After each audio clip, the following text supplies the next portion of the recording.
6-year-old Naomi is about to blow out her birthday candle at a humble eatery. This joy is violently extinguished when her mother's abusive ex-fiancé, Chris Owen, slams his hand onto the table. He publicly humiliates Jasmine, mocking her life as a cleaner and her past trauma. The tension reaches a breaking point when Chris grabs Jasmine by the throat, declaring his ownership over her and revealing his identity to Naomi just to cause pain. As the restaurant frozen in fear, Min-ho Kim, a powerful Korean billionaire with rumored Mafia ties, took off his blazer and stepped in. Hello, family. Welcome to Afro Soul Mafia Stories. Before we proceed with the story, I will like to know where you are watching from. Kindly drop it in the comment section. Also like and subscribe to this channel. Thank you. Now let's listen to Jasmine's story. The fluorescent lights of the high school cafeteria always seem to hum with a restless, predatory energy, but 10 years ago, I was too blinded by the light in Chris Owen's eyes to hear the warning. Back then, I wasn't the woman who knew the weight of a mop or the sting of a stranger's hand around my throat. I was just Jasmine, the girl who sat in the back of the library, the one who believed that if you were kind enough to the world, it would eventually be kind back to you. I remember the day Chris first approached me. I was sitting at a corner table, nursing a lukewarm juice box and trying to finish my pre-calculus homework. He was the golden boy of the varsity team, a senior with a smile that felt like an invitation to a world I didn't think I belonged in. When he slid into the plastic chair opposite me, the entire cafeteria seemed to go silent. I waited for the joke, for the prank, but it never came. Instead, he leaned in, his voice dropping to a low, intimate velvet that made my skin prickle. "You're too quiet, Jasmine," he had whispered, reaching out to tuck a stray curl behind my ear. "A girl like you shouldn't be hiding back here. You should be seen." For a month, he made sure I was seen. He brought me flowers before third period, walked me to my bus, and looked at me with an intensity that I mistook for devotion. I was the quiet girl, the one the boys usually ignored, and Chris was the first person to make me feel like I wasn't invisible. When he told me he loved me under the bleachers during a rainy Friday night game, I believed him with every fiber of my being. I thought I had found my protector, the person who would stand between me and the harshness of the world. But the world has a way of shattering your illusions when you least expect it. 3 months into our relationship, the sickness hit me.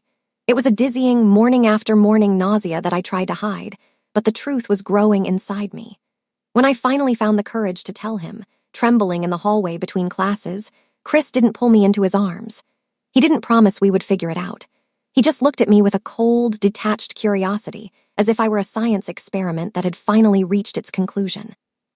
"Is that right?" he asked, a slow, predatory smirk spreading across his face. "Well, I guess the game is over." I didn't understand what he meant until the following Monday.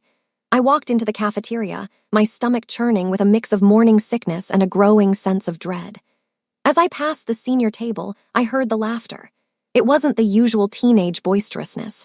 It was sharp, jagged, and directed entirely at me. Chris was standing in the center of a circle of his teammates, holding a crumpled wad of cash in his hand. One of his friends, a boy named Marcus, was slapping him on the back, counting out $10 bills. $50, just like we said," Marcus shouted, his voice echoing off the linoleum walls. "The quiet girl was easier than you thought, wasn't she, Chris?" The room went deathly still as I stopped in my tracks. I felt like I was standing on the edge of a frozen lake and the ice had just given way. My eyes locked onto Chris's, pleading for him to tell me it wasn't true, to tell me that the last few months weren't a lie. But Chris didn't look away in shame.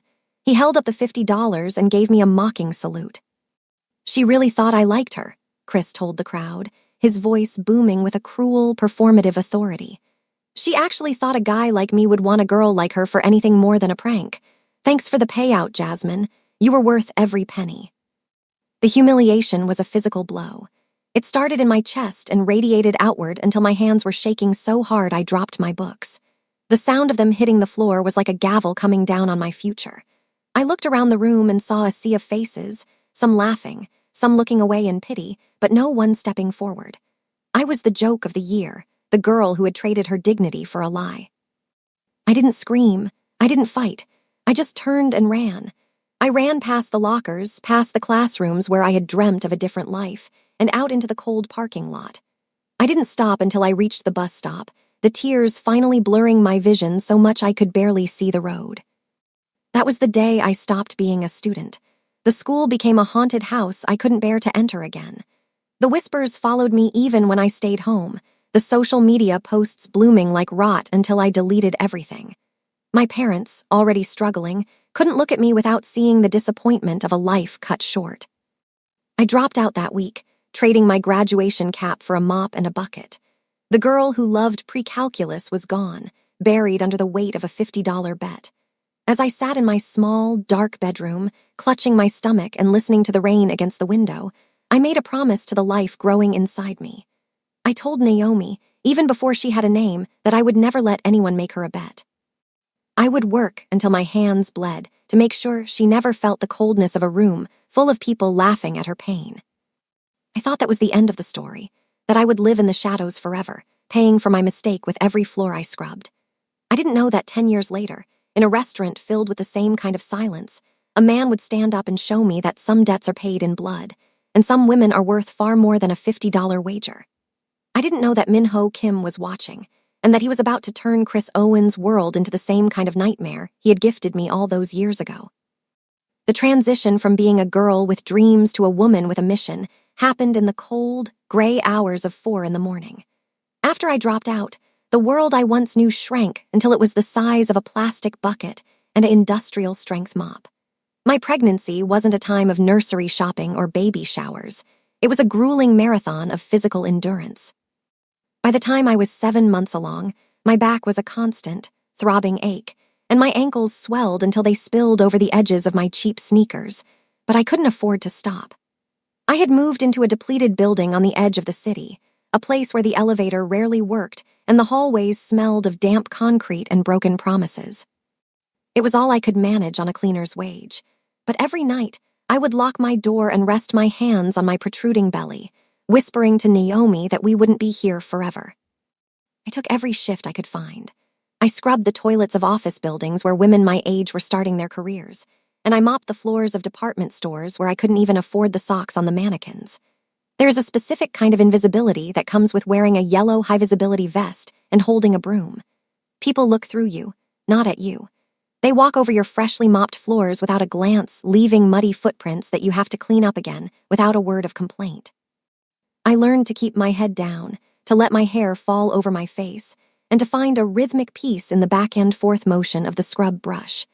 It was the only way to drown out the echoes of the laughter from the high school cafeteria. The lowest point came during an overnight shift at a luxury car dealership downtown. I was 8 months pregnant, my center of gravity so off balance that I had to lean against the wall every few minutes just to catch my breath. I was on my hands and knees, scrubbing the grout in the main showroom when the glass doors whistled open. A group of young men stumbled in, smelling of expensive cologne and late-night cocktails, their voices loud and entitled. I didn't look up. I never did. I just focused on the soap suds. "Yo, check it out," one of them laughed, his voice sounding hauntingly familiar. "Looks like someone missed a spot." I froze. I knew that tone. It was the same arrogant cadence that had belonged to the boys who sat at the senior table. I tried to shrink into the shadows of a silver SUV, but it was too late. A pair of polished leather boots stopped inches from my bucket. Jasmine Lewis. I slowly lifted my gaze. Standing there was Marcus, Chris's best friend, the same boy who had counted out the $50 in the cafeteria. He looked prosperous, wearing a jacket that probably cost more than my 6 months of rent. Beside him stood a girl I recognized from the cheerleading squad. For a second, Marcus's face showed a flash of something like surprise, but it was quickly replaced by a cruel, mocking delight. He looked from my swollen stomach to the damp rag in my hand, and then back to his friends.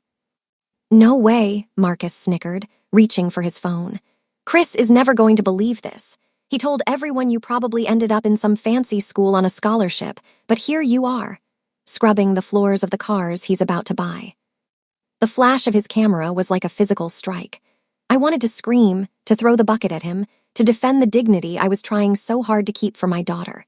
But I just felt a heavy, crushing shame. I was a cliché to them, the girl who got knocked up and knocked down. I watched as his thumbs flew across the screen, knowing that within seconds, a photo of me at my absolute lowest was being delivered to Chris Owen. I could almost hear the ping of the notification and the roar of laughter that would surely follow in their group chat. "Don't worry, Jasmine," Marcus tossed over his shoulder as they walked toward the back offices. "I'll tell Chris you're working hard for that baby. Maybe he'll send you another $50 for a tip." That night, I walked home in the pouring rain because I had missed the last bus, my body shaking with a mix of exhaustion and fury. When I reached my apartment, the heat had been turned off again. I sat on the floor of the empty kitchen and cried until I felt empty. But as I sat there, Naomi kicked, a sharp, insistent jab against my ribs. It was a reminder. I wasn't just Jasmine anymore, I was a mother. And if the world wanted to see me as a servant, I would be the most formidable servant it had ever seen, until I could build a fortress around my child. After Naomi was born, the struggle changed shape but never lessened. I learned to function on 3 hours of sleep, nursing her in the quiet dark of the early morning before dropping her off at a subsidized daycare that took half my earnings. I gave her everything I didn't have. Her clothes were always clean, even if mine were frayed. Her books were new, even if I read them by the light of a flickering, half-broken lamp. I moved us from that depleted building to a tiny, one-bedroom basement apartment that at least had consistent heat. I worked double shifts, one as a receptionist and one as a night cleaner, just to save enough for a good life. Every time I felt my strength failing, I thought of that photo on Chris's phone. I imagined him showing it to people, using my struggle as a punchline to prove he had won. It fueled me. It made me scrub harder, save faster, and stand taller. By the time Naomi turned 6, I had managed to carve out a sliver of peace. We were surviving. We were safe. I thought I had buried the past under layers of hard work and silence. I thought that by staying in the shadows, Chris would never find us again. I didn't know that the world had a strange way of bringing villains back for a final act. I didn't know that Chris was still watching, waiting for a moment when he could strike not just at me, but at the heart of the life I had built. And I certainly didn't know that while Chris was laughing at photos of me on the floor, a man like Min-ho Kim was moving into my city. A man who didn't find poverty funny, and who saw a woman with a mop not as a victim, but as a warrior who deserved a throne. The years of the mop and the cradle were coming to an end, and the fire that was about to be lit in that eatery would burn away the shame of the last 10 years forever. The smell of maple syrup and fresh coffee, which only moments ago had felt like a hard-earned luxury, now felt like ash in my mouth. My hand was still pressed against my throat, the skin buzzing with a cold, electric terror as Chris stood over our table, his shadow swallowing the light of Naomi's birthday cupcake. 10 years had passed since the high school cafeteria, but the look in his eyes, that mixture of predatory boredom and casual cruelty, hadn't aged a day. "You really thought you could just disappear, Jasmine," Chris sneered, his voice loud enough to make the elderly couple at the next table freeze with their forks halfway to their mouths. "You thought you could take my kid and hide in the gutters." "Please, Chris," I whispered, my voice trembling as I reached out to pull Naomi's chair closer to mine. "It's her birthday, just go." Naomi was staring up at him, her big, expressive eyes filled with a confusion that was rapidly sharpening into fear. She didn't know this man. To her, he was just a loud, mean stranger who had ruined her cake. But Chris wasn't interested in mercy, he was interested in the kill. He leaned down, placing his hands on the table, his face inches from Naomi's innocent, cherubic features. "You like your birthday, kid?" he asked, a jagged, mocking smile twisting his lips. "I bet your mommy didn't tell you who I am. I'm the reason you're even here. I'm your father." The words hit like a physical weight. Naomi's lip began to tremble, and she looked at me, her eyes pleading for a denial I couldn't give. "Mommy," she whimpered, her tiny hand gripping my arm so hard her knuckles turned white. "Don't look at her," Chris barked, slamming his fist on the table so hard the syrup bottle toppled over, bleeding sticky amber across the cloth. "She's been lying to you your whole life. She's nothing but a low-life cleaner who ran away because she couldn't handle the truth. You belong to me." The cruelty of it, telling a 6-year-old girl she was the product of a grudge and a lie on the day she was meant to feel most loved, ignited a spark of heat in my chest that even my fear couldn't quench. I stood up, shielding Naomi with my body. "Don't you dare touch her," I hissed. Chris laughed, a dry, metallic sound. He reached out, his fingers locking around my wrist with a bruising strength. "Or what, Jasmine? You going to hit me with a mop? You're still the same pathetic girl from the cafeteria. Nobody is coming to save." "Release her." The voice wasn't loud, but it possessed a terrifying, resonant weight that seemed to suck the air out of the room. It was the sound of steel sliding against stone. Chris stiffened, his grip on my wrist tightening for a second before he slowly turned his head. At the corner table, the man I had noticed earlier was standing up. Min-ho Kim looked like a sculpture of obsidian and silk. His sharp, chiseled face was an unreadable mask of calm, but his eyes held an intensity that suggested he was looking at something he intended to dismantle. "Mind your business, pal," Chris spat, though I could hear the slight tremor of uncertainty beneath his bravado. "This is family business." Min-ho didn't respond with words. Instead, he reached up and began to unbutton the front of his dark, tailored blazer. The movement was slow, deliberate, and impossibly dominant. As he shrugged the jacket off and draped it over the back of his chair, the white silk of his dress shirt strained against the muscular, athletic build of his shoulders. But it was his arms that made the restaurant go deathly silent. Tracing up from his wrists and disappearing beneath his rolled-up sleeves were the intricate, dark coils of Ayers-Yumi tattoos, shadowy dragons and waves that spoke of a life lived in a world far more dangerous than the one Chris inhabited. They weren't the tattoos of a hobbyist. They were the markings of a man who commanded shadows. Min-ho stepped out from behind his table. He moved with the grace of a predator, each step silent and purposeful. Chris let go of my wrist, his hands rising instinctively into a defensive posture, but he looked small, clumsy, and unpolished compared to the man walking toward him. "You have 30 seconds to leave this establishment," Min-ho said, stopping just a foot away from Chris. He didn't raise his voice, which made it infinitely scarier. "If you are still here at 31, you will leave in an ambulance. Choose." "You think you're tough because you've got some ink," Chris snarled, trying to reclaim his dominance. He swung a wild, telegraphed punch at Min-ho's face. It was over before I could even gasp. Min-ho didn't flinch. He moved his head a fraction of an inch, letting the fist whistle past his ear, and then his hand shot out like a viper. He caught Chris's throat in a grip that looked like iron, with a single, fluid motion. He drove Chris backward, pinning him against the wall of the booth. Chris's feet dangled inches off the floor, his face turning a frantic, mottled purple as he clawed at Min-ho's tattooed forearm.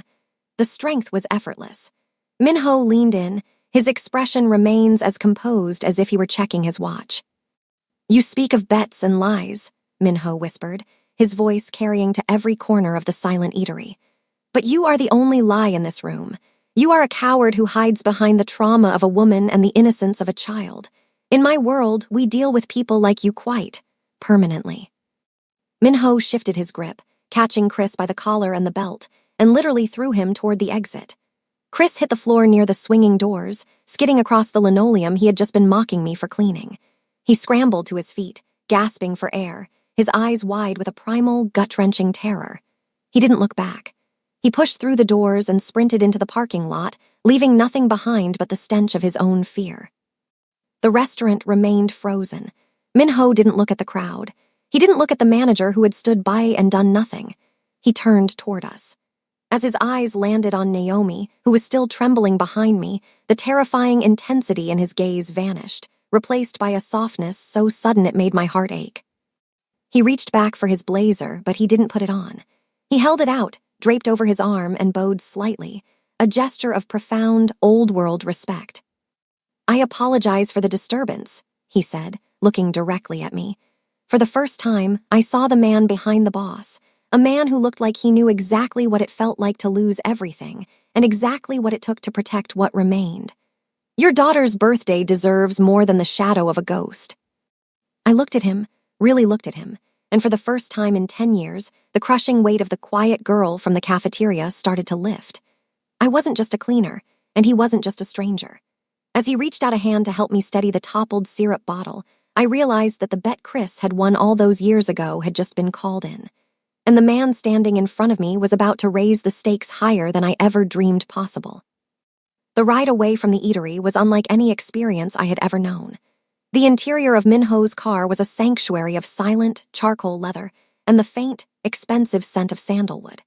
Outside the tinted windows, the city that had spent 10 years chewing me up and spitting me out blurred into a streak of neon and gray. But inside, the only sound was the soft, rhythmic breathing of Naomi. She had finally fallen asleep against my side, her small hand still clutching the hem of my blouse, her birthday clips slightly askew in her curls. Minho sat in the front seat, his silhouette sharp and unmoving.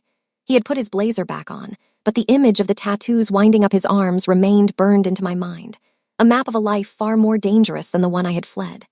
I watched the back of his head, my heart hammering a frantic rhythm against my ribs. The adrenaline was fading, replaced by a cold, creeping dread. I knew how the world worked. Men didn't just step out of the shadows to save women like me for nothing. I kept waiting for the price tag, for the moment he would turn around and demand the interest on the life he had just preserved. We began to climb away from the city center, the streets widening and the buildings growing taller and more imposing. Finally, the car slowed before a pair of massive, wrought iron gates that looked like they belonged to a fortress. High-resolution cameras pivoted toward us, and a group of stone-faced men in dark suits stepped out from a security kiosk, their eyes scanning the perimeter with a professional, lethal focus. With a low hum of machinery, the gates swung inward, revealing a winding driveway lined with ancient oaks that stood like sentinels in the moonlight. As we crested the hill, the estate came into view. It was a sprawling masterpiece of glass, steel, and dark stone, perched on the edge of a cliff like a king overlooking his domain. The sheer scale of it was suffocating. I looked down at my hands, red and chapped from years of cleaning chemicals, and then back at the architectural marvel before us. I felt like a smudge of dirt on a silk dress. The car came to a smooth halt beneath a grand portico. A driver opened my door, but I didn't move. I stayed huddled in the seat, my arm tightening around Naomi. "Jasmine." Minho's voice was quiet, but it cut through my panic like a warm light. He was standing outside the car, his hand held out toward me. I looked at his palm, then up at his face. The authoritative mask he wore in the restaurant was gone, replaced by an expression of profound, watchful patience. "Where are we?" I whispered, my voice cracking. "Why are we here?" "You are at my home," he said simply. "A place where the doors lock from the inside and the shadows belong to me. You and your daughter are safe here." I stepped out of the car, my legs feeling like lead. As I looked up at the towering glass walls and the soft, golden light spilling from the foyer, a wave of nausea hit me. It was too much. It was too beautiful. It was too far removed from the basement apartment and the depleted building where the walls bled moisture and the rats scurried in the dark. "I can't stay here," I said, the words tumbling out in a rush. "I don't belong here. I know how this goes, Minho. Chris told me he loved me too. He promised me the world under the bleachers, and then he sold my soul for $50. Is that what this is? Is this just a bigger bet, a more expensive prank?" The silence that followed was heavy. The security guards retreated into the shadows, leaving us alone under the glow of the portico. Minho stepped closer, not in a way that felt threatening, but in a way that forced me to see him. He didn't reach for me. He respected the boundary of my fear.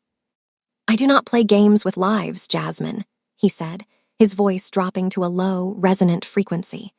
"In my world, a man's word is his only currency. If he breaks it, he loses everything.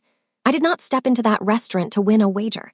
I stepped in because I saw a woman who has been fighting a war alone for 10 years, and I decided that the war is over." He gestured toward the house, his eyes never leaving mine. "I know the buildings you have lived in. I know the hallways where you felt invisible. I am telling you now, as a man who has seen the darkest corners of this world, that you will never step foot in a depleted building again. You will never walk down a school hallway as a victim, and you will never have to look over your shoulder to see if a ghost is following you." "Why?" I asked, a single tear escaping and tracing a hot path down my cheek. "You don't even know me." "I know enough," he replied softly. "I saw the way you stood in front of your daughter when a monster was reaching for you. I saw a strength that most men in my organization couldn't hope to possess. You have spent a decade being told you are worth $50. I am here to tell you that you are the only person in this city who isn't for sale." He reached out then, his fingers barely brushing the tears from my face. His touch was electric, but it wasn't the searing heat of Chris's aggression. It was a steady, grounding warmth. "Tonight, you sleep in a room where the windows are unbreakable and the bed is soft. Tomorrow, we begin the work of making sure Chris Owen never speaks your name again without trembling. This is not a trick, Jasmine. This is a fortress, and the gates are closed to everyone but you." I looked back at Naomi, who was being gently lifted from the car by a kind-faced woman in a housekeeper's uniform. My daughter didn't wake. She simply tucked her head into the woman's shoulder, safe in a way she had never been in our basement flat. I turned back to Minho, and for the first time in my life, I took the hand of a man without feeling like I was signing a contract for my own destruction. As we walked through the massive front doors, the sound of the locks engaging behind us didn't sound like a prison. It sounded like a promise. The girl from the cafeteria was still there, somewhere deep inside, shivering with a decade of cold, but as the warmth of the mansion enveloped us, I felt the first thaw. I was through the gates, and for the first time, the man holding the key was standing on my side. The sun had not yet crested the horizon when I found myself sitting in the vast, moonlit library of Minho's estate. The air was cool and still, smelling of old paper and the rain-slicked gardens outside. Naomi was asleep upstairs in a room that looked like a palace, guarded by men who moved like ghosts, but I couldn't rest. The ghosts of my own past were too loud. Minho sat across from me in a deep leather armchair, his blazer discarded, his white sleeves rolled up to reveal the dark, intricate ink that marked his skin. He didn't push me to speak. He simply waited, his presence a heavy, grounding anchor in the room. Finally, the words began to spill out. I told him everything, the way the high school cafeteria used to smell like floor wax and cheap burgers, and how Chris had looked at me as if I were the only girl in the world. I told him about the $50 bet, the laughter that sounded like breaking glass, and the way the principal had looked at me with pity instead of justice when I dropped out. As I spoke, I watched Minho's face. He didn't look shocked, and he didn't look sorry for me. Instead, a terrifying, predatory stillness settled over him. His jaw tightened until the bone looked like it might snap, and his eyes, usually so composed, turned into shards of black ice. He didn't interrupt until I reached the moment at the dealership, when Marcus took the photo of me on my knees with a mop. Minho's hand, resting on the mahogany armrest, gripped the wood so hard I heard a faint, splintering groan. He didn't raise his voice, but the vibration of his anger felt like a low-frequency hum in the floorboards. "They turned your life into a game," he said, his voice a dangerous velvet. "They treated your dignity as a commodity to be traded among cowards. They took a woman who was a queen and tried to convince her she was a servant." I looked down at my chapped hands, the shame of 10 years still stinging like an open wound. "I just wanted to survive for Naomi," I whispered. "I thought if I stayed small enough, they couldn't hurt us again. I thought I earned my place on the floor." "You earned nothing but the right to see them fall," Minho replied. He stood up, his tall silhouette blocking out the light from the fireplace. "Go back to sleep, Jasmine. Tomorrow the world changes. I told you that you would never be a victim again. I intend to make that a legal reality." I woke the next morning to the smell of fresh jasmine tea and the sight of a new outfit laid out on the silk duvet, a tailored blazer and trousers that fit me like armor. After a quiet breakfast with a happy, oblivious Naomi, Minho led me back to the car. We didn't drive to a lawyer's office or a police station. We drove back to the very eatery where Chris had grabbed my throat just 24 hours earlier. When we pulled up, the parking lot was empty except for a line of black SUVs. The open sign was turned to closed, but the lights inside were blazing. As we stepped through the doors, the silence was deafening. The staff were lined up behind the counter, looking pale and terrified. In the center of the room stood the manager, the man who had stood by and watched Chris humiliate me, the man who hadn't even called the police while my daughter screamed. Minho didn't look at the staff. He walked straight to the center of the room, pulling a fountain pen and a leather folder from his pocket. He turned to the manager, his expression one of cold, absolute authority. "I spent the morning speaking with the corporate board of this franchise," Minho said, his voice echoing off the tile walls. "I found it interesting that they were willing to sell the entire building, the land, and the licensing for a very specific price. Once I explained the liability of a manager who allows violent assaults on his premises without intervention." The manager stammered, his face turning a sickly shade of gray. "Sir, I didn't want to get involved in a domestic." "You didn't want to get involved," Minho cut him off, his eyes flashing with a lethal light. "You watched a man strangle a woman in front of a child, and you worried about the mess on your floor. You are a bystander to evil, which makes you a participant. You are fired. Pack your things and leave. If I ever see your face in this zip code again, we will have a very different conversation." As the manager scrambled toward the back office, Minho turned to me. The staff watched us with wide, trembling eyes, the same people who had whispered about my cleaner clothes just a day ago. Minho opened the leather folder and pulled out a thick stack of legal documents. He laid them on the very table where Naomi's birthday cupcake had been crushed. "This building no longer belongs to a corporation that doesn't know your name," Minho said. He handed me the fountain pen. "Sign here, Jasmine." "Minho, I don't understand," I stammered, my heart racing. "What is this?" "This is the deed," he said simply.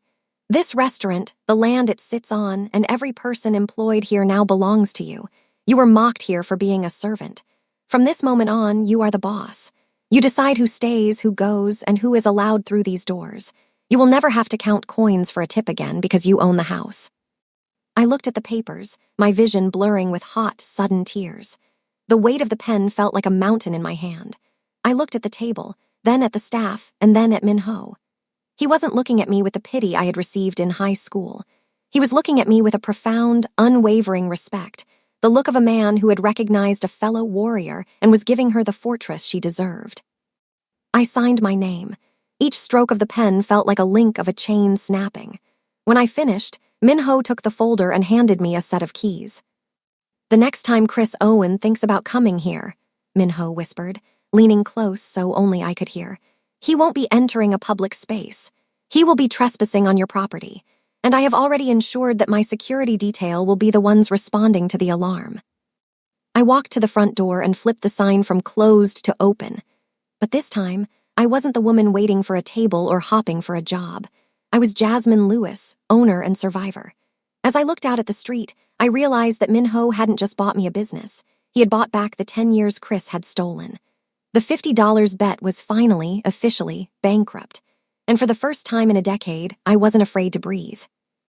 The victory at the eatery had provided a sense of peace, but I knew it was the kind of peace that existed in the eye of a hurricane. While I spent my days learning the intricacies of running my new business, a cold dread remained rooted in the pit of my stomach. I knew Chris Owen. He was a man who measured his worth by the things he could break, and Minho Kim had broken his pride in front of a stadium of witnesses. I knew he wouldn't stay away. I just didn't expect him to strike at the one place I thought was sacred. It was a Tuesday afternoon, the kind of mundane, sun-drenched day that lulls you into a false sense of security. I was at the restaurant reviewing inventory when my phone buzzed with an urgent notification from Naomi's school security app. Someone was trying to check her out early, someone who wasn't on the approved pickup list. My heart didn't just drop, it stopped. I didn't even grab my purse. I ran for the door, but before I could reach the sidewalk, a black sedan was already idling at the curb. Minho was in the back seat, his expression a mask of lethal focus. He didn't say a word. He just opened the door, and the moment I slid inside, the car surged forward. By the time we pulled into the school's circular drive, the scene was already beginning to draw a crowd of concerned parents and teachers. Chris was standing near the front gates, looking disheveled and frantic. He was shouting at a trembling young teacher, waving a crumpled piece of paper, likely the old, contested birth certificate, and demanding they bring his daughter to him. Naomi was standing a few yards back, clutching her backpack to her chest, her face a pale mask of terror. She had seen the way he treated me. To her, he wasn't a father. He was the monster from her nightmares come to life in the daylight. "I have rights," Chris bellowed, his voice cracking with a desperate, pathetic need for control. "I'm her blood. You can't keep a man from his own flesh and blood."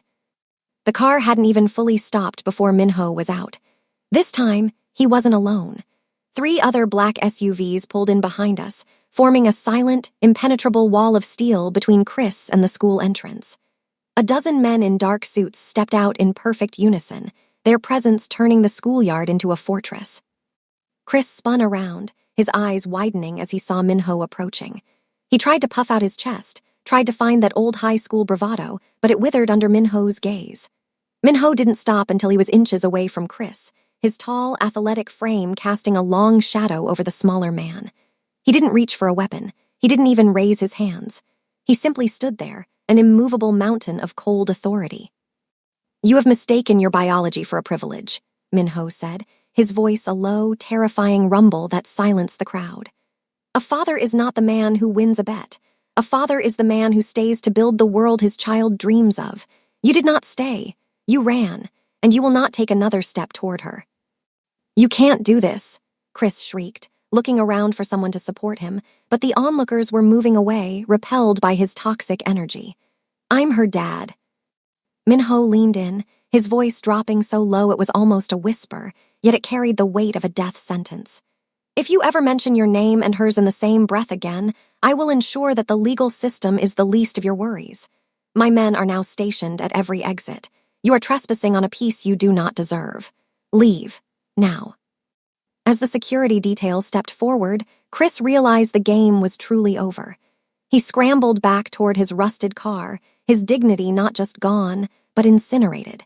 He fled like a shadow being chased by the sun. But the true shift didn't happen when Chris left. It happened when Minho turned his back on the retreating coward and looked at Naomi.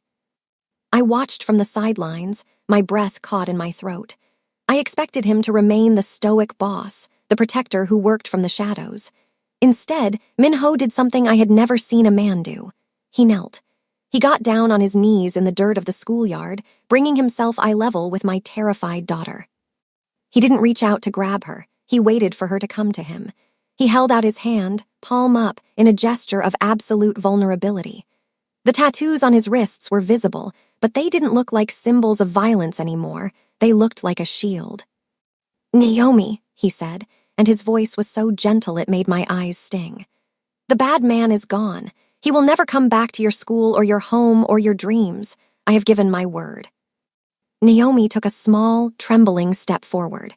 She looked at him, really looked at him, seeing the man who had taken the blazer off to save her mother, the man who had given her a palace to sleep in, and the man who now stood in the dirt just to make sure she felt tall.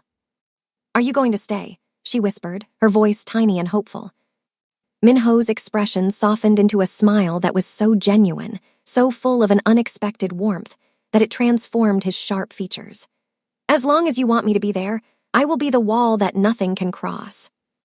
Naomi didn't hesitate then. She ran into his arms, burying her face in his shoulder.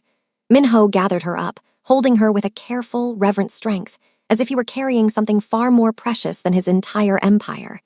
He stood up, and for the first time, Naomi didn't look like a girl living in the shadow of a trauma. She looked like a girl who knew she was loved. As they walked toward me, Naomi looked over Minho's shoulder, her eyes bright with a new kind of certainty. "Mommy," she said, her voice clear and strong. "Minho is the real dad, right? The one who actually protects us." I looked at the man holding my daughter, the man who had traded his blazer for a battle and his coldness for a child's trust. I looked at the way he held her, as if he had finally found the family he had lost in the darkness of his own past. "Yes, baby," I said, my voice thick with emotion. "He's the real one." In that moment, the $50 bet was finally buried. Chris Owen might have provided the biology, but Minho Kim had provided the soul. As we drove away from the school, Naomi's laughter filled the car, and for the first time in her life, she wasn't looking back to see if someone was following. She was looking forward, and so was I. The Mafia boss had won a daughter's heart, and in doing so, he had become the father Chris never had the courage to be. The legal system, I quickly learned, was a slow-moving beast, but Minho's world operated with the speed of a falling guillotine. Following the confrontation at Naomi's school, a heavy silence had descended over our lives, a silence I knew was pregnant with Chris's desperation. He was a cornered animal now, stripped of his bravado and his access to the daughter he never truly wanted. When the envelope arrived at the restaurant on a rainy Thursday morning, I knew before I even opened it that the ghost was trying one last haunting. Inside were grainy, printed screenshots of the photos Marcus had taken at the car dealership years ago. Me, on my knees, mid-sob, clutching a mop bucket while 8 months pregnant. Attached was a handwritten note, the ink jagged and frantic. "Give me $50,000 by tomorrow, or these go to every parent at that fancy school. Let's see how much the Mafia boss likes a woman who spent her life scrubbing floors. You're still just a cleaner, Jasmine. Pay up, or everyone finds out." My hands shook so violently the paper rattled like dry leaves. The old shame, the cafeteria shame, surged back hot and suffocating. I felt the urge to hide, to apologize for my existence, to pay him just to make the mockery stop. I was still staring at the photos when the door to my office opened. Minho stepped in, his presence immediately cooling the air. He didn't need to ask. He saw the paper in my hand and the hollow look in my eyes. He took the note from me, his sharp features remaining eerily calm as he read it. He didn't erupt in a shout. He didn't pace. He simply folded the paper and tucked it into his breast pocket. The stillness that came over him was more terrifying than any outburst. It was the silence of a predator who had just located its prey's throat. "He thinks he can use your struggle as a weapon," Minho said, his voice a low, resonant baritone. "He thinks the fact that you survived, that you worked until your hands bled for your child, is a source of shame.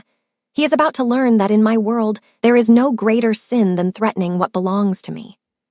"Minho, the school, the parents, if they see those," I whispered, my voice breaking.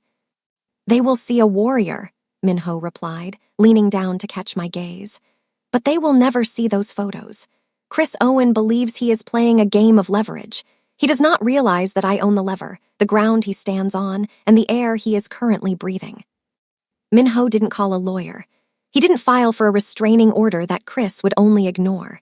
Instead, he made a single, quiet phone call in a language I didn't understand. The war began at noon. Chris Owen worked as a mid-level sales manager at a logistics firm, a job he kept only through a thin veil of competence and a loud mouth.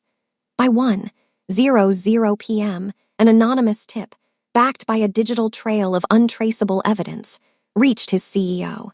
It detailed years of embezzled expense reports and a history of workplace harassment that had been buried by intimidation. By 1:30 p.m., Chris was escorted out of the building by security, his personal items dumped into a cardboard box in the rain. But Minho wasn't finished. In the dark, interconnected web of the city's power, a mafia boss doesn't just take your job, he deletes your life. By 3:00 p.m., the landlord of Chris's luxury apartment, a man who owed Minho a favor that spanned 3 generations, notified Chris that his lease had been terminated due to a morality clause violation found in the fine print. His locks were changed before he even reached the curb. By sunset, Chris's bank accounts were flagged for suspicious activity, freezing every cent of the money he thought would protect him. He was a man who had built his entire identity on looking down at others, and within 6 hours, he had no floor left to stand on. I was at the estate that evening when the final report came in. Minho was standing by the floor-to-ceiling windows of the library, staring out at the city lights. One of his associates, a man named Jun with a shadow-like demeanor, entered and bowed deeply. "It is done, boss," Jun said.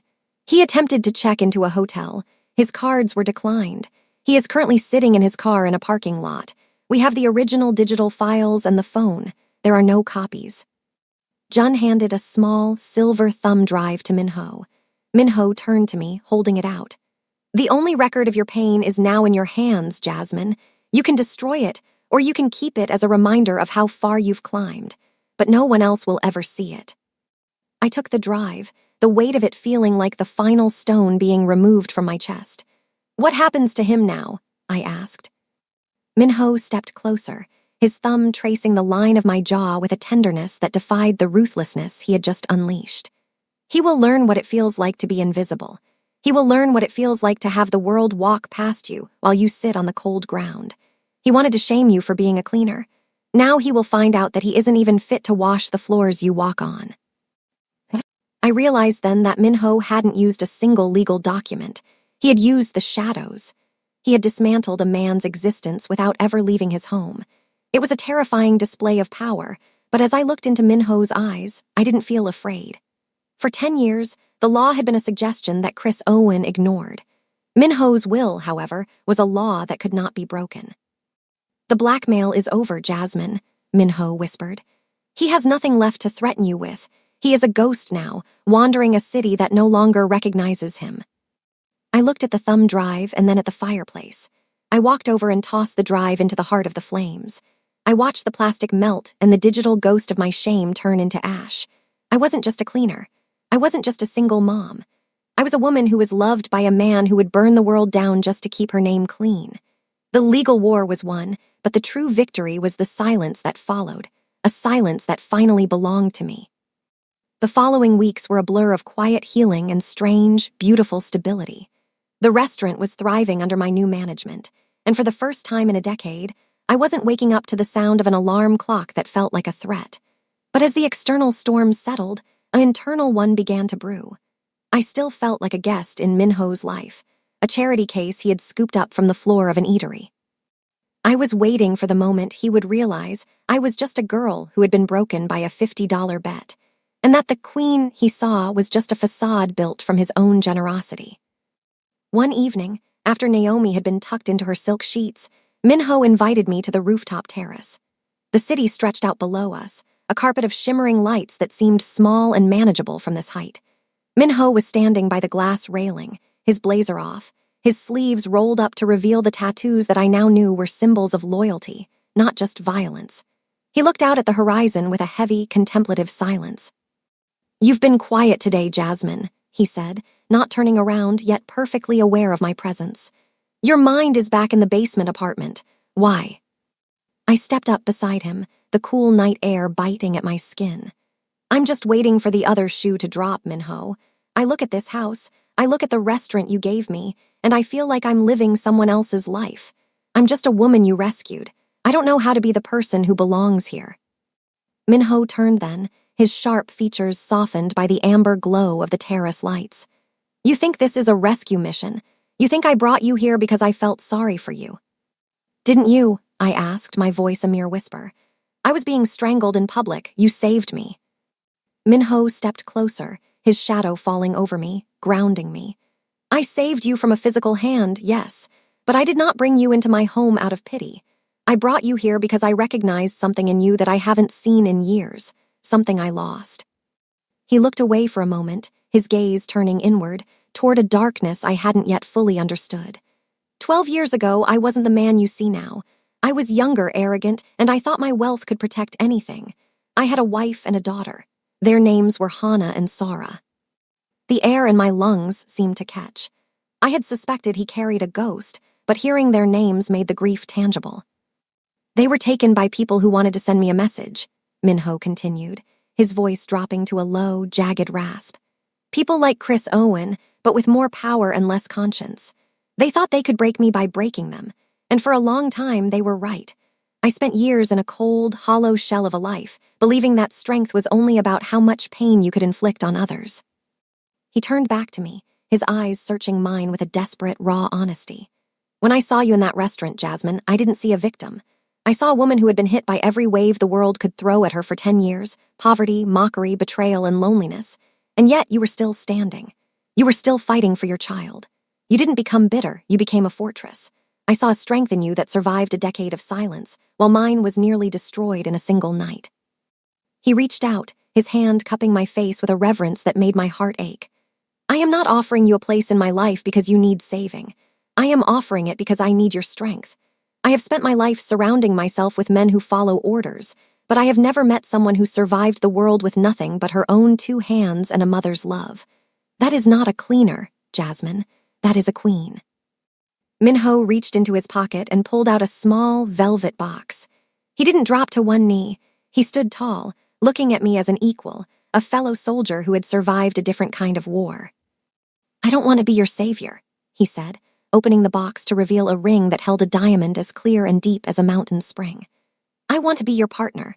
I want to build an empire where Naomi never has to wonder if she is a bet, and where you never have to wonder if you are enough. I am asking you to be my wife, to lead this family and this organization by my side. Not because I rescued you, but because you proved that you were already royalty long before I ever took my blazer off." The tears finally broke, but they weren't the hot, stinging tears of the cafeteria or the car dealership. They were a cleansing rain. In Minho's eyes, I didn't see the girl who dropped out of school. I saw the woman who had nursed a child in a cold room and worked until the sun came up. He wasn't looking at my past, he was looking at my spirit. "I spent 10 years thinking I was a mistake," I sobbed, my forehead resting against his chest. "The only mistake was the world's failure to recognize you," Minho whispered into my hair. "Let me spend the rest of my life making sure they never make that mistake again." I looked at the ring, then at the man who had seen my scars and called them beautiful. I realized then that the Queen's proposal wasn't about the diamond or the mansion. It was about the fact that for the first time in my life, a man was looking at me and seeing the truth.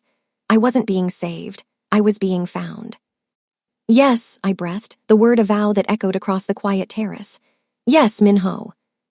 As he slid the ring onto my finger, the last of the quiet girl from the library finally vanished.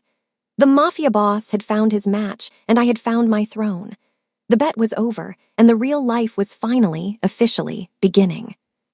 The transformation of the city's social hierarchy was completed not with a whisper, but with the roar of 1,000 camera flashes. The wedding of Minho Kim and Jasmine Lewis was heralded by the media as the event of the century, a collision of old-world mystery and a modern-day fairy tale. For me, however, it was something far more profound. It was the final, formal burial of a girl who had once been defined by a $50 wager and the smell of industrial bleach. The venue was a cathedral of glass and white roses, perched high above the city where I had once scrubbed the very sidewalks. As I stood in the dressing room, the heavy silk of my gown felt less like a garment and more like a suit of armor. It was a custom masterpiece, encrusted with thousands of hand-stitched crystals that caught the light like fallen stars. I looked at myself in the full-length mirror, and for the first time, I didn't see the exhaustion in my eyes or the tension in my shoulders. I saw a woman who had walked through fire and come out forged in gold. "Mommy, you look like a real queen," Naomi whispered from behind me. She was dressed in a miniature version of my gown, her dark curls adorned with a diamond tiara that Minho had gifted her that morning. She wasn't the terrified girl from the eatery anymore. She was a child who knew, with every fiber of her being, that she was cherished. "We both are, baby," I said, squeezing her hand. "And today the whole world is going to see it." Outside the heavy oak doors, the air was thick with the scent of lilies and the hushed, anxious energy of 1,000 high-profile guests. Minho had ensured that the guest list was a calculated strike of poetic justice. Sitting in the front rows were the elite of the city, but scattered among them were the ghosts of my past. I had seen the list. There were people I hadn't seen since the day I dropped out of high school. The cheerleaders who had whispered in the hallways, the boys who had laughed at Chris's jokes, and even some of the former school staff who had looked through me as if I were a stain on the floor. They were all there, dressed in their finest, desperate for a glimpse of the woman who had captured the heart of the most powerful man in the country. They were the same people who would have crossed the street to avoid me a year ago, now fighting for the prestige of an invitation to my table. The cleaner, they had mocked, was now the gatekeeper of the life they all craved. The music shifted, a soaring orchestral arrangement that vibrated in my chest. The doors swung open, and the world fell silent. I stepped onto the white runner, my head held higher than it had ever been. As I began the long walk down the aisle, I didn't look at the cameras or the televised crews lining the back of the hall. I looked at the faces in the pews. I saw Marcus, Chris's old best friend, sitting 3 rows back. He looked pale, his eyes wide with a mixture of awe and genuine terror as he realized the woman he had photographed on her knees was now the woman who held his future in her hands. I saw the girls who had started the rumors, their mouths agape as they took in the sheer, undeniable elegance of the quiet girl they thought they had broken. I didn't glare at them. I didn't need to. The silence of the room was my vindication. Every step I took on that white silk was a step away from the basement apartment, the double shifts, and the shame. I wasn't erasing my past. I was transcending it. I wanted them to see every diamond, every inch of lace, and every ounce of my confidence. I wanted them to know that while they were busy playing games with lives, I had been building a soul they couldn't touch. And then there was Minho. He was waiting for me at the altar, dressed in a black tuxedo that made his sharp features look like they were carved from midnight. He wasn't wearing his blazer draped over his arm today. He was standing in the full power of his position. But as our eyes met, the Mafia boss vanished. The man who looked back at me was the one who had knelt in the dirt for my daughter, the one who had burned a thumb drive of my pain, and the one who saw me as his equal. His smile was small, private, and filled with a fierce pride that brought tears to my eyes. When I finally reached him, he didn't wait for the priest to speak. He reached out and took my hands, his thumbs tracing the line of my knuckles with a steadying warmth. "You took my breath away in an eatery," he whispered, loud enough only for me to hear. "But today, you've taken the world." The ceremony was a blur of sacred vows and the weight of a gold band being slid onto my finger. When the priest finally pronounced us husband and wife, Minho didn't just kiss me. He held me as if he were anchoring us both to the earth. As we turned to face the crowd, now officially the Kim family, the applause was deafening. It was the sound of 1,000 people acknowledging a new era. I looked out at the sea of faces, at the people who had once treated my life like a $50 bet, and I realized they no longer had any power over me. Their mockery had been the fuel, their cruelty the forge, but the result was mine. We walked back down the aisle, Naomi skipping between us, her hands linked in ours. As we passed the row where Marcus sat, I didn't turn away. I looked him directly in the eye and gave a small, regal nod. It wasn't a gesture of forgiveness, but of finality. The cleaner label was gone, incinerated by the light of the glass cathedral and the strength of the man at my side. I was Jasmine Lewis Kim, a woman who had traded a mop for a scepter and a basement for a throne. The high school bet had ended a decade ago, but today, the real payout had finally been delivered. And as the doors closed behind us, shutting out the world of the past, I knew that the girl who had once dropped out in tears would never have to cry again. The queen had arrived, and the world was finally at her feet. The years that followed the wedding were not merely a transition. They were a total displacement of the reality I had once known. The basement apartments and the scent of industrial cleaner were now nothing more than ghosts, distant and fading memories that I kept tucked away like old, yellowed photographs. I had become a woman who moved through the world with the quiet, unshakable confidence of someone who finally knew her worth. As the wife of Minho Kim, I oversaw foundations that rebuilt the very depleted buildings I had once lived in, turning shadows of despair into homes of hope. Naomi had grown into a brilliant, spirited young woman who spoke 3 languages and walked with the grace of her father, the man who had chosen her, not the one who had abandoned her.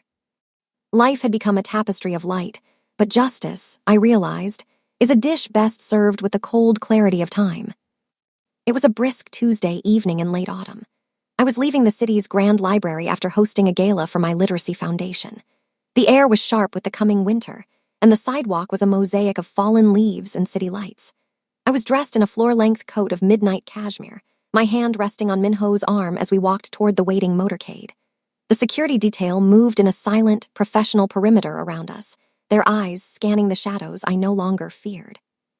As we approached the corner where our SUV was idling, I noticed a figure huddled against the cold stone of an alleyway. In a city of millions, the sight of the unhoused was a constant, tragic reality, but this man caught my eye for a reason I couldn't immediately name. He was wrapped in a tattered, stained blanket that had long ago lost its color. His hair was a matted nest of graying brown, and his skin was mapped with the grime of 1,000 nights spent on the concrete. He held a rusted tin cup in hands that shook with a primal, rhythmic tremor, not just from the cold, but from a life that had been hollowed out. I stopped. Minho felt the shift in my posture and paused, his gaze following mine. He didn't speak. He simply waited, his presence a silent wall of protection. As I stepped closer, the man lifted his head, hopping for a sympathetic glance from the wealthy woman in the fine coat. When our eyes met, the world seemed to tilt on its axis. It was Chris. The strong jawline was gone, hidden behind a scraggly, unkempt beard. The athletic build had withered into a skeletal frame, and the eyes, those once arrogant, predatory eyes that had mocked my pregnancy and laughed at my mop bucket, were now nothing but empty craters of desperation. He didn't recognize me at first. To him, I was just another anonymous donor, another queen in a city that had long ago forgotten his name. "Please," he rasped, his voice a broken shell of the one that had once shouted insults in a crowded eatery. "A few cents. Anything. I haven't eaten in 2 days." I looked down at him, and for a heartbeat, the old Jasmine, the girl from the cafeteria, wanted to feel pity.